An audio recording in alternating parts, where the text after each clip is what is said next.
Ya, shalom saudara. Shalom. Kita ketemu lagi. Saya ingin ajak kita baca dari Markus 16, saudara. Markus 16 ayat 15 sampai 20. Oke, kalau saya dapat, saya bacakan ya untuk kita semuanya. Lalu ia berkata kepada mereka, "Pergilah ke seluruh dunia, beritakanlah Injil kepada segala makhluk. Siapa yang percaya dan dibaptis akan diselamatkan. Tetapi siapa yang tidak percaya akan dihukum. Tanda-tanda ini akan menyertai orang-orang yang percaya. Mereka akan mengusir setan-setan demi namaku. Mereka akan berbicara dalam bahasa-bahasa yang baru bagi mereka. Mereka akan memegang ular, dan sekalipun mereka minum racun maut, mereka tidak akan mendapat celaka. Mereka akan meletakkan tangannya atas orang sakit, dan orang itu akan sembuh." Sesudah Tuhan Yesus berbicara demikian kepada mereka, terangkatlah ia ke surga lalu duduk di sebelah kanan Allah. Mereka pun pergilah memberitakan Injil ke segala penjuru. Dan Tuhan turut bekerja dan meneguhkan firman itu dengan tanda-tanda yang menyertainya. Nah, saudara, jadi ini detik-detik Tuhan Yesus mau terangkat ke surga. Ini seperti amanat agung ya. Jadi sama dengan amanat agung. Jadi nanti kalau saudara pernah dengarkan pembahasan saya yang di YouTube soal amanat agung, saudara nanti bisa ketemu benang merahnya dengan ini. Nanti lain kali mungkin kita bisa bahas percakapan sebelum-sebelumnya dengan murid-muridnya. Nanti saudara akan ketemu sesuatu yang mengejutkan. Bagaimana murid-muridnya ini memandang sebenarnya ada seperti sebuah pesimisme ya. Kalau Tuhan Yesus nggak ada, terus bagaimana nanti mereka? Ada sebuah pesimisme. Tapi Yesus langsung mengubah ini ya, membalikkan pola pikir mereka. Ya, dari yang pesimis, nanti lain kali mungkin kita bisa bahas. Itu ya. Terus diberi satu tujuan yang baru, diberikan orientasi yang baru. Ini ya, pergi ke seluruh dunia, beritakanlah Injil kepada segala makhluk. Gitu.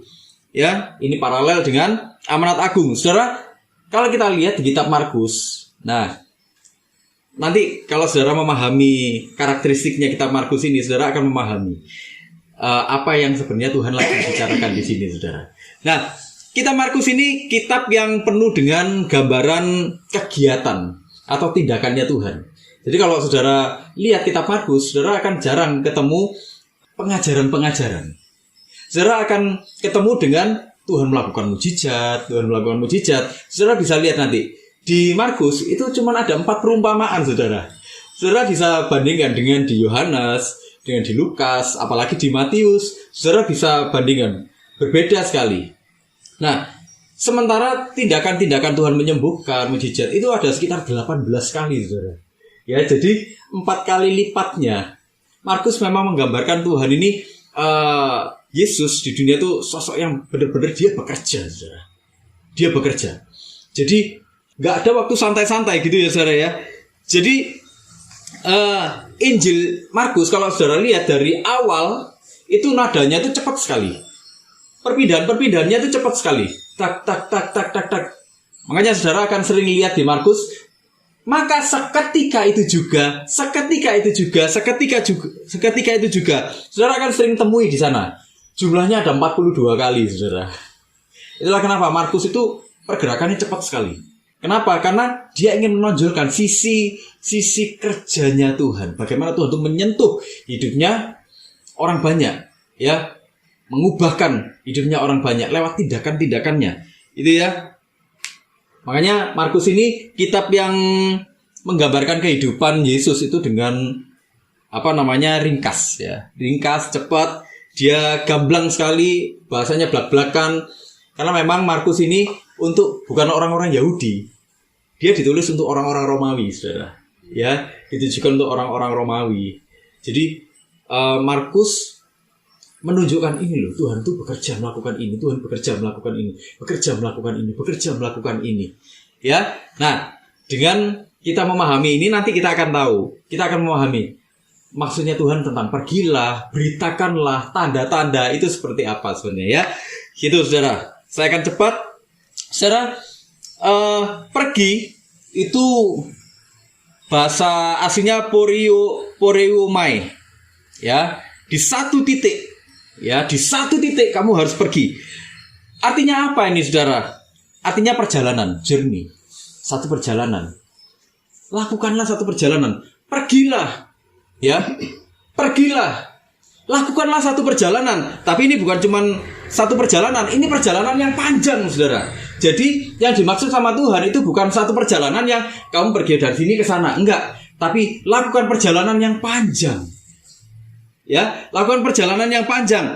Kalau dalam bahasa Latinnya itu dibilang diurnus. Diurnus itu berkaitan dengan perjalanan yang dilakukan setiap hari. Jadi setiap hari itu adalah satu perjalanan. Di dalam bahasa Prancisnya itu journey. Journey juga artinya apa? Sesuatu itu perjalanan dilakukan di siang hari. Artinya Tuhan lagi ngomong gini, lakukan perjalananmu nak selama kamu masih hidup. Siang hari itu kan kita masih bekerja, saudara. Kalau sudah malam sudah waktunya sudah waktunya bubuk, saudara ya. Sudah selesai malam ya sudah selesai. Tapi sepanjang kita masih ada di waktu siang hari, kamu harus pergi melakukan satu perjalanan. Setiap harimu itu adalah sebuah perjalanan. Nah itu, pergilah.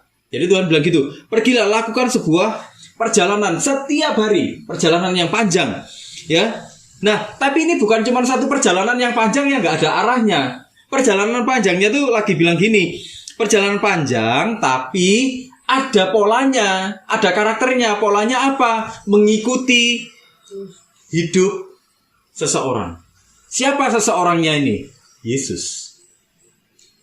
Jadi waktu kita disuruh melakukan perjalanan panjang ini, pergilah. Kamu lakukan perjalanan tapi nggak ngawur loh ya nak ya. Nggak boleh ngawur. Karena itu ada polanya, ada patternnya. Patternnya apa? Kebenarannya Tuhan. Gitu.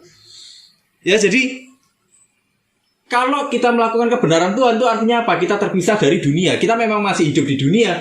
Tapi secara prinsip kita terpisah dari dunia. Makanya kalau Tuhan itu bilang, kuduslah kamu sebab aku kudus. Kudus itu berarti terpisah, saudara. Kudus itu sesuatu yang dipisahkan karena dia dikhususkan bagi Tuhan.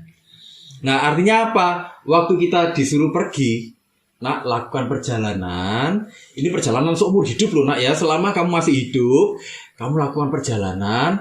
Tapi hidupnya, perjalanannya harus sesuai dengan polaku. Harus seperti aku. Nah gitu ya saudara ya. Itu yang dimaksud dengan pergilah, ya. Jadi kita gak jadi orang-orang yang bejat, tapi jadi orang-orang yang hidup sesuai dengan kebenaran firman Tuhan. Kemudian dibilang gini, pergilah ke seluruh dunia. Ini ke seluruh dunia loh.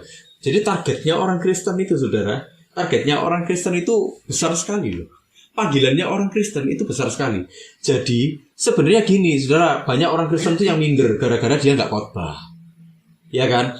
Banyak orang Kristen yang minder gara-gara dia nggak pimpin pujian. Ya toh? Banyak orang yang minder gara-gara dia cuma pelayan asyar. Padahal Tuhan lagi ngomong gini, pergilah ke seluruh dunia. Nah, duniamu ini adalah ladang penginjilanmu. Duniamu ini adalah tempat perjalananmu.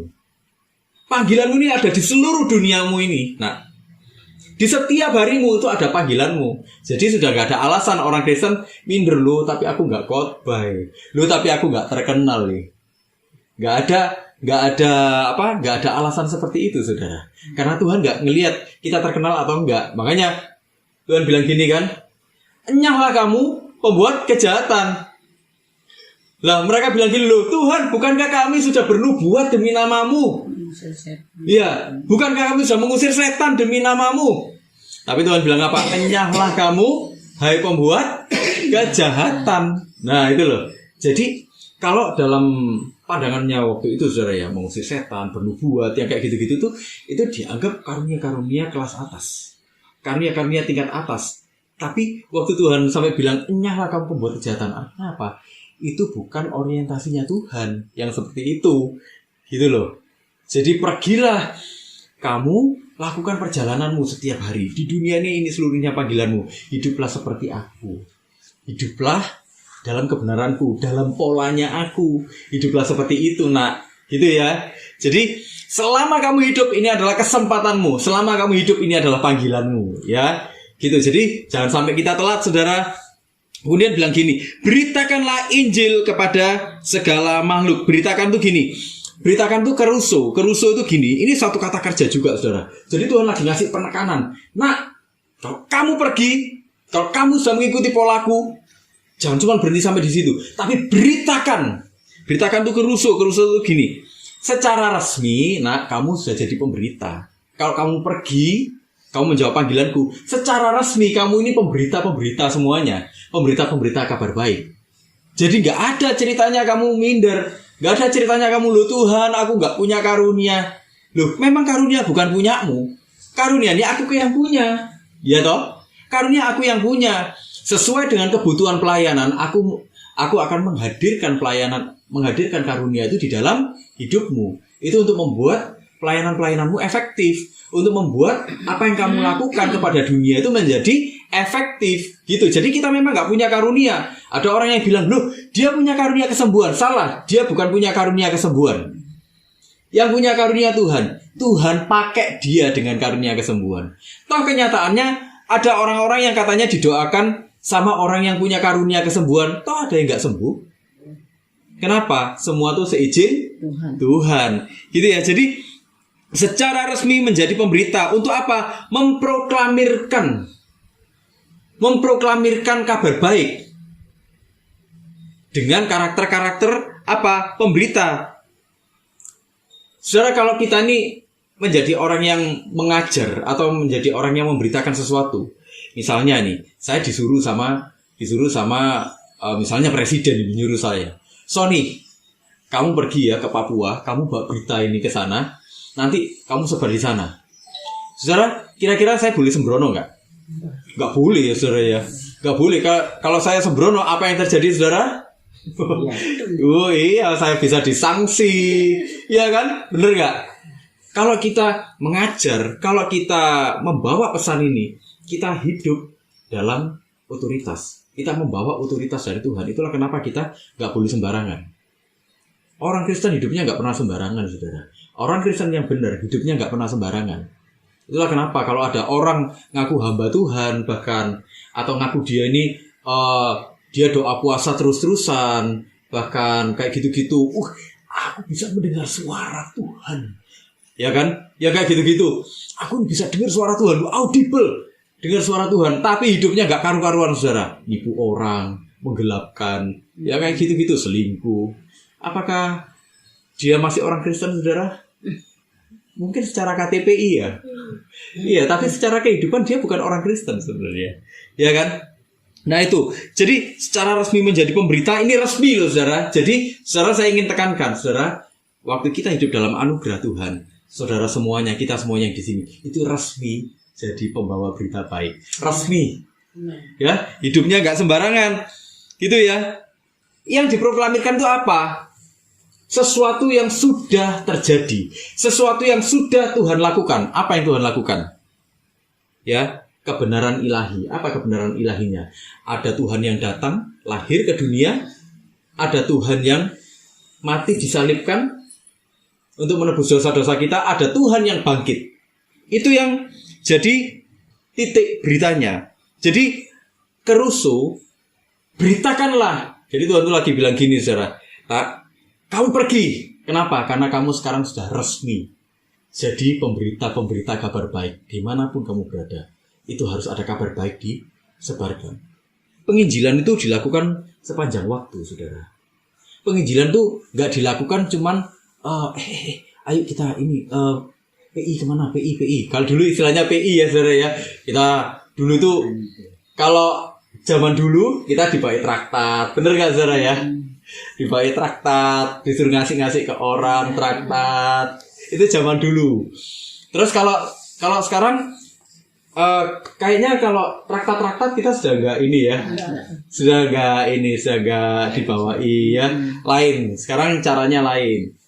Ada yang lewat medsos, mungkin memberitakan Injil lewat medsos. Ada yang lewat menciptakan lagu. Ada yang lewat curhatan, mendengarkan curhatan orang, kesaksian, ya kayak gitu. Banyak sekali caranya untuk memberitakan Injil. Ya, jadi intinya gini. Selama kita diberi nafas, saudara, ya, lakukan itu dengan cara dan dengan terangnya firman Tuhan. Ya, sasaran penginjilan itu jelas. Sasaran penginjilan itu apa? Membawa hati orang kembali kepada Tuhan. Iya, membawa hati anak-anak kembali kepada Bapa. Nah, itulah kenapa saya tuh selalu agak anti, saudara ya. Agak anti itu kalau kita tuh ngiming-ngimingi orang waktu menginjili orang, ayo Biasanya ini dilakukan orang-orang yang kepada orang-orang yang bermasalah, dibilang gini, ayo makanya kamu datang sama Tuhan. Nanti kalau kamu datang sama Tuhan ada jalan keluar. Ya bener nggak? Kita sering ya dengar yang kayak gitu ya. Jadi kalau bawa orang kembali sama Tuhan, ayo makanya, ayo kamu ini gara-garanya kamu jauh sama Tuhan ini. Makanya kamu balik sama Tuhan, nanti kamu nggak bangkrut. Balik sama Tuhan, nanti kamu kaya lagi ya. Ya kayak gitu ya, nanti ada jalan keluar, nanti ada kesembuhan dan sebagainya. Kalau saya pribadi, saudara, saya agak anti dengan cara penginjilan yang seperti itu. Kenapa? Kadang-kadang saya menjumpai ada orang, dia bahkan masih sakit, saudara. Atau dia bahkan masih bangkrut. Tapi dengan pemberitaan Injil, dia tersentuh. Dan dia mau mulai cari Tuhan sungguh-sungguh, bahkan dalam kebangkrutannya. Dia bukan cari terobosan, dia bukan cari jalan keluar supaya keluar dari kebangkrutannya, enggak. Tapi dia benar-benar cari pribadinya Tuhan. Saya ada menjumpai orang-orang yang seperti itu. Saya pernah menjumpai orang, ini dia lagi sakit, saudara, dan pada akhirnya meninggal. Saya pernah ketemu, apa yang terjadi, saudara? Mungkin bagi sebagian orang layak untuk kecewa kepada Tuhan. Kenapa? Sudah berdoa bertahun-tahun dan gak disembuhkan. Saudara, waktu saya mulai datang, tiap kali datang saya diskusi, cuma cerita-cerita aja, saudara. Saudara tahu apa yang terjadi, saudara? Hatinya terbuka terus. Hatinya makin hari makin terbuka, terus hatinya ini makin mau sama Tuhan. Makin enggak menuntut Tuhan, bahkan di dalam sakit penyakitnya sampai meninggalnya, saudara. Justru percaya sama Tuhan. Justru makin percaya sama Tuhan. Nah, artinya apa? Sebenarnya kayak terobosan, kayak kesembuhan, itu sebenarnya bukan satu justifikasi bahwa lewat itu orang pasti akan percaya, enggak. Justru saya kadang-kadang melihat ada orang, atau orang diberkati, dia menerima berkat besar ini, menerima mujizat, tambah blehar hidupnya, saudara. Iya kan? Tambah main perempuan, tambah ini buka cabang di mana-mana. Maksudnya istrinya ada di tiap kota, saudara. Ya, ada yang kayak gitu. Isu yang dibawa dalam pemberitaan Injil waktu kita ini resmi menjadi pemberita kabar baik adalah Tuhan yang datang ke dunia, lahir, Tuhan yang mati, dan Tuhan yang bangkit. Saya ingin simpulkan, itulah kasih Tuhan yang besar. Karena hanya Yesus, Allah yang mau datang ke dunia, ya, menebus dosa-dosa manusia. Ini kita ini manusia-manusia yang pasti binasa sebenarnya, tapi Tuhan justru datang ke dunia menebus kita. Sebenarnya Tuhan nggak ada perlu-perlunya juga mungkin kalau untuk menebus kita sampai dihina-hina seperti itu, ya kan? Beda kalau kita yang jadi Tuhan. Kalau kita yang jadi Tuhan rasanya wis pingin ke saya. Wis tak bubarno ae mari nak wis. Jadi gini, saudara, hidup itu, saudara, saya ingin tekankan gini, hidup itu adalah menginjil. Kita misal punya pegawai, itu dunia kita, ya, itu dunia kita. Kita punya anak buah, itu dunia kita, itu ladang penginjilan kita. Kita misalnya punya murid, itu ladang penginjilan kita. Kita punya tetangga, itu pun ladang penginjilan kita, saudara. Kalau kita mengikuti polanya Tuhan, pola Tuhan itu adalah pola kasih. Dengan kekristenan yang kita yakini hari ini, yang kita jalani hari ini, kita sudah bisa tahu pasti dengan apa yang tadi Tuhan bilang, pergilah, beritakanlah. Kalau mengikuti polanya Tuhan, penginjilan kita melakukan tindakan kasih. Loh iya toh, saudara. Kalau dengan pola pikirnya Markus tadi, saudara, bagaimana Tuhan melakukan tindakan kasih? Kalau kita lihat, saudara, dengan apa yang jadi karakternya Tuhan di sini, maka penginjilan unsur besarnya adalah apa? Melakukan tindakan kasih. Menyatakan kasih Tuhan kepada dunia. Seperti Tuhan bilang di Yohanes 3 ayat 16, maka begitu besar kasih Allah akan dunia ini sehingga dia mengaruniakan anaknya yang tunggal. Artinya apa? Dia menyatakan kasihnya. Itulah kenapa waktu kita menginjil pun kita sebenarnya menyatakan kasih Tuhan. Nah, gitu loh, saudara. Jadi kita bisa paham ya, menginjil itu bukan berarti kita harus debat dengan orang. Kita kadang-kadang keberatan dengan menginjil tuh, waduh, wah aku gak iso nek debat. Loh, Tuhan gak nyuruh kita debat loh ini. Tuhan gak nyuruh kita debat. Dalam konteksnya Markus, apa yang dilakukan? Lakukan tindakan kasih. Lakukan tindakan seperti Tuhan melakukan tindakan. Loh, ya toh? Gitu loh. Penginjilan sesederhana itu. Kalau bukan, loh, tapi aku gak, dia waktu aku melakukan tindakan kasih, waktu aku ngobrol sama dia, sharing sama dia belum percaya sama Tuhan. Oh, gak masalah saudara. Nanti mungkin di lain hari ada lagi benih ditaburkan dan mungkin hatinya lebih terbuka. Iya kan? Di situ Tuhan mulai menjamah dia, makin hari makin menjamah, makin hari makin menjamah. Tapi yang terpenting adalah apa? Kita sudah melakukan tindakan kasih yang ukurannya jelas. Ukurannya apa? Firman Tuhan. Jangan melakukan tindakan kasih yang ukurannya nggak ada di firman Tuhan. Karena penjahat pun itu melakukan tindakan kasih loh saudara. Kasih untuk siapa? Kasih untuk dirinya sendiri. Iya kan? Dia waktu melukai orang lain dengan tega demi mendapatkan sesuatu yang menyenangkan dirinya, dia mengasihi dirinya sendiri nggak saudara? Dia mengasihi dirinya sendiri tapi tidak mengasihi orang lain. Iya kan? Itu tindakan kasih yang nggak lengkap. Nah, jadi sebenarnya menginjil itu bahkan kalau kita lihat dalam konteks ini, saudara, menginjil itu sesuatu yang natural sebenarnya. Bagi anak-anak Tuhan itu bukan satu paksaan, tapi itu satu kehidupan yang alami. Mengalir keluar gitu aja. Jadi kita pernah bahas ya saudara ya, di waktu renungan penciptaan itu, bahkan anak-anak kita, cucu-cucu kita, itu adalah ladang penginjilan kita tiap hari. Ladang pengajaran kita tiap hari. Bagaimana kita memberi teladan mereka, bagaimana kita menunjukkan integritas berdasarkan kebenaran firman Tuhan itu seperti apa. Ya, itu ladang penginjilan kita tiap hari, ladang pengajaran kita tiap hari. Kita kadang mikir terlalu muluk-muluk, saudara. Ya kan? Sampai akhirnya kita nggak menginjil kemana-mana. Bahkan menginjil sama keluarga pun enggak gitu loh.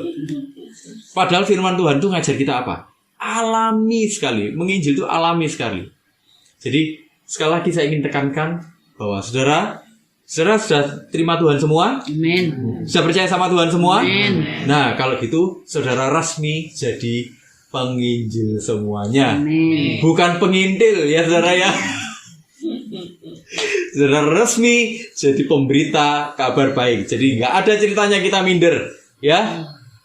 Nggak ada ceritanya kita minder sama pendeta, nggak ada. Di hadapan Tuhan mau pendeta yang bahkan S3 sekalipun dengan kita semuanya sama di hadapan Tuhan, ya. Cuman porsi pelayanannya yang beda-beda. Sama Tuhan yang satu ditaruh di sini, yang satu dikasih tanggung jawab di sini, tapi semuanya sama kok di hadapan Tuhan, ya.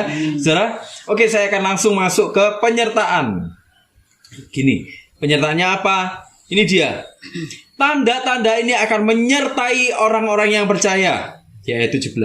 Mereka akan mengusir setan-setan demi namaku. Mereka akan berbicara dalam bahasa-bahasa yang baru bagi mereka. Mereka akan memegang ular. Dan sekalipun mereka minum racun maut, mereka tidak akan mendapat celaka. Mereka akan meletakkan tangannya atas orang sakit dan orang itu akan sembuh. Ini tanda-tanda yang menyertai. Tanda-tanda yang menyertai orang percaya. Saudara, tanda itu apa? Tanda itu semeion. Semeion itu apa? Dan inilah tanda. Dan inilah tanda-tanda. Semeion ini. Semeion itu tanda-tanda ajaib, saudara. Semeion itu tanda-tanda ajaib. Tanda-tanda ajaib, mujizat. Tapi nggak cuma sampai di situ. Ini tanda yang membedakan antara kita dengan orang-orang yang tidak kenal Tuhan. Tanda yang membedakan antara anak-anak Tuhan dengan anak-anak setan. Jadi nggak semua yang kelihatannya mujizat itu berasal dari Tuhan. Kalau kita perhatikan, ini saudara, kita pernah lihat ya di tulah itu waktu Musa mau ngajak bangsa Israel keluar dari Mesir, apa yang terjadi? Itu tukang-tukang sihirnya siapa namanya? Fir'aun. Itu membuat mujizat. Mereka berusaha melakukan mujizat yang sama. Tapi pada akhirnya mereka tetap tidak bisa menyamai. Bahkan mereka cuma bisa sampai tulah kesekian aja. Menyamai. Pada akhirnya mereka ngomong, memang kita sudah gak bisa ngapa-ngapain. Tuhannya lebih besar daripada kita, daripada apa yang kita sembah. Kurang lebih seperti itu mereka bilang. Artinya apa? Ada perbedaan yang besar antara tanda-tanda yang menyertai orang-orang percaya dengan tanda-tanda yang dibuat oleh iblis. Kadang-kadang memang kelihatan sama, saudara. Saudara, kalau saudara ini lihat tukang-tukang ramal misalnya. Orang pinter, yang katanya orang pinter alias dukun. Ya, saudara, loh, itu dia bisa ngeramal ya kan? Ya kan? Itu dia bisa ngeramal. Loh, bedanya dengan apa namanya? Dengan karunia dari Tuhan apa? Ya toh? Loh, itu orang dipakai sama Tuhan dengan karunia-karunia kesembuhan.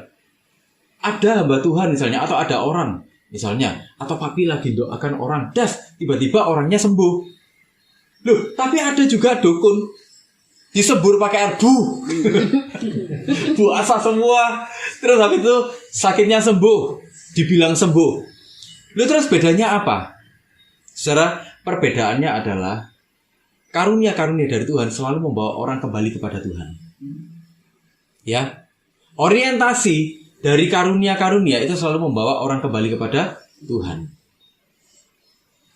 Orientasi dari mujizat itu adalah membawa orang kembali kepada Tuhan. Kita pun yang dipakai sama Tuhan dalam karunia itu, kita nggak menikmati karunia itu untuk diri kita sendiri.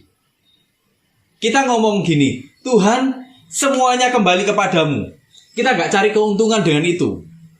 Yang dibilang karunia itu juga nggak menyiksa kita. Itulah kenapa kalau saudara baca di buku saya yang indigo itu, saudara ya, ada indigo itu yang dia sampai tersiksa. Kenapa? Dia di mana-mana dia ngelihat, ya itu jadi satu ngeri tersendiri, saudara, satu stres tersendiri. Dilihat-lihati makhluk-makhluk supranatural itu bukan sesuatu yang keenakan, saudara ya. Itu bukan sesuatu yang keenakan, itu membawa stres tersendiri. Itulah kenapa waktu kita jadi pendoa, apalagi kalau kita pelayanan di dunia-dunia supranatural ya, saudara ya.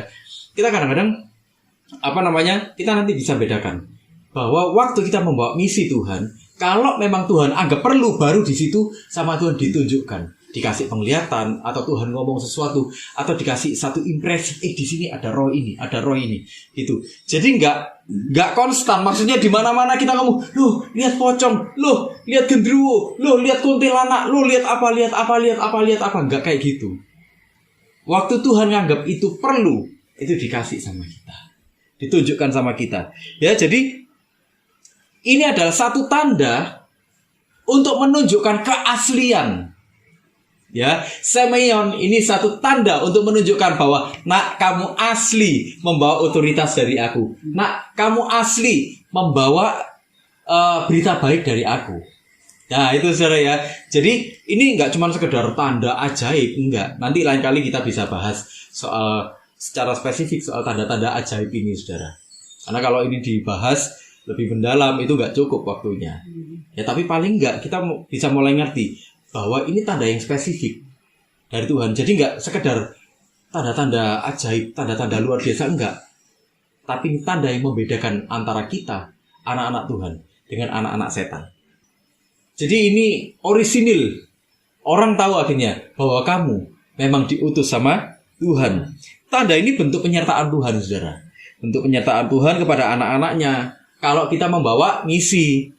Nah, itulah kenapa sebenarnya banyak orang yang salah kaprah. Banyak orang salah kaprahnya itu gini. Ayo, makanya kamu kejar karunia, minta karunia dari Tuhan. Ya. Nah, saudara, makanya kalau saya bilang gini, gak usah minta karunia dari Tuhan. Gak usah. Gitu, gak usah.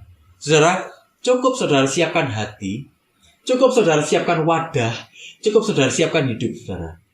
Waktu Tuhan anggap perlu, disitulah Tuhan akan sediakan karunia itu untuk mengefektifkan, membuat pelayanan kita ini jadi tepat sasaran.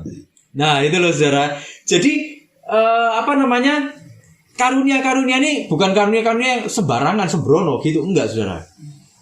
Makanya saya kalau lihat ada orang terobsesi dengan karunia-karunia gitu, saudara, makanya saya selalu mengingatkan gini, saudara, jangan ngejar-ngejar Jangan, ini banyak soalnya kejadian orang-orang yang kemana-kemana lihat ada hamba Tuhan berkarunia, dianggap berkarunia gitu ya, dalam tanda kutip, dia ke sana, lari-lari ke sana kemari. Jangan, saudara. Kenapa? Karena sebenarnya yang seperti itu justru bisa jadi rawan dengan pemalsuan, gitu loh. Iblis pada akhirnya bisa memalsukan itu, seolah-olah itu dari Tuhan, padahal bukan. Pada akhirnya itu merusak hidup kita. Gitu ya saudara ya. Jadi kita harus hati-hati dengan itu. Ya, tanda itu sekali lagi bahwa tanda bukan milik perorangan. Gini saudara, kita harus tahu bahwa pusat dari segala sesuatu adalah Tuhan. Pokok dari sebuah tanda itu sebenarnya bukan ada pada mujizatnya. Tapi karena ini konteksnya Markus ini kerja gitu ya saudara ya. Jadi dalam konteksnya dia. Tapi kalau saya lihat di balik itu sebenarnya konteksnya itu apa? Pokok dari sebuah tanda itu adalah bagaimana seseorang atau hidup kita itu pada akhirnya dikenali. Ya, memang kamu adalah pemberita kabar baik. Mungkin kita nggak doakan orang terus sembuh gitu, enggak. Atau mungkin kita nggak doakan orang terus rebah-rebah gitu, enggak. Mungkin kita nggak doakan yang seperti itu. Tapi gini saudara, waktu kita ngobrol dengan dia, waktu kita tukar pikiran dengan dia, waktu kita hidup berdampingan dengan dia, dengan orang-orang di sekeliling kita, mereka ngomong, kok ada damai sejahtera ya dengan kamu. Pada akhirnya mereka, iya memang kamu tuh beda. Dari orang-orang lain kamu tuh beda. Kamu gak seperti, atau bahkan ngomong gini, kamu gak seperti orang-orang Kristen yang lain. Kamu Kristen yang berbeda. Aku senang ngomong sama kamu. Dan dengan demikian dia makin tertarik sama Tuhan. Hidupnya makin diubahkan. Bukankah mujizat yang sesungguhnya waktu orang itu kembali kepada Tuhan, saudara? Waktu orang diubahkan, saudara, gini, kita akan melihat mujizatnya itu gini, bahwa kita ini orang-orang yang seharusnya itu pasti binasa. Ya, kalau kita lihat di perenungan di karya penciptaan itu, ya, kita lihat di pola bahasanya, hukumannya itu seterusnya nggak berhenti. Kalau kita lihat dari pola kata-katanya atau arti kata-katanya, waktu kita selidiki mendalamnya kapan hari ya, kita ketemu bahwa sebenarnya hukuman atau kematian yang dimaksud itu adalah sesuatu yang terus-menerus terjadi dan nggak pernah selesai.